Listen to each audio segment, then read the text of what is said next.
Inspector बादल एक दलेर और ईमानदार पुलिस इंस्पेक्टर था। एक दिन उसे इत्तला मिली कि चंदापुर नामी गांव में चांदनी रातों में अजीबो-गरीब वाक़यात हो रहे हैं। फसलें कट जाती हैं, मवेशी गायब हो जाते हैं और बाज़ औक़ात लोग भी लापता हो जाते हैं।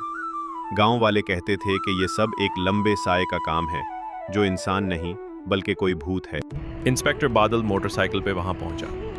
रास्ता जंगलों और सुनसान खेतों से गुजरता था, जहां हवा की सस्कारी अजीब सी गूंज पैदा कर रही थी। गांव पहुंचकर उसने देखा कि दिन के वक्त भी लोग दरवाजे बंद करके बैठे हैं। गांव के सरदार ने इंस्पेक्टर बादल की खूब मेहमान नवाजी की। इंस्पेक्टर साहब, वो चीज इंसान नहीं है। कद लंबा, आंखें सुर्ख और कदमों की आवाज तक नहीं आती। मैं यहाँ डरने नहीं, केस हल करने आया हूँ। इंस्पेक्टर बादल ने 2 सिपाहियों के साथ सरदार के खेतों में घात लगाई। रात चांदनी में नहाई हुई थी, लेकिन धुंध मोटी और सांस लेने जैसी महसूस हो रही थी। अचानक एक लंबी तेज सीटी सुनाई दी। धुंध के बीच एक गैर मामूली लंबा साया उभरा। चेहरे पर काला नकाब, आंखों में सुर्ख चमक। इसके पीछे 2 और साए हरकत कर रहे थे। सिपाहियों ने घबराकर पीछे हटना चाहा, मगर इंस्पेक्टर बादल ने हाथ उठाकर उन्हें रोक दिया। वो आहिस्ता आहिस्ता आगे बढ़ा। सिपाहियों ने पीछे वाले दोनों साए दबोच लिए। लंबे साए को पकड़ने के लिए इंस्पेक्टर ने खेत के किनारे पर झपटा मारा और उसे गिरा दिया। सबलूद निकाब उतारा गया तो वो सरदार का भतीजा निकला।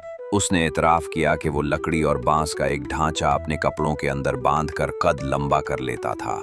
निकाब में लगी लाल शीशे की आंखें बैटरी से जलती थीं और वो भूत की कहानियां फैलाकर गांव वालों को डराता ताकि चोरी आसान हो। बाकी दोनों साथी गांव के ही लोग थे।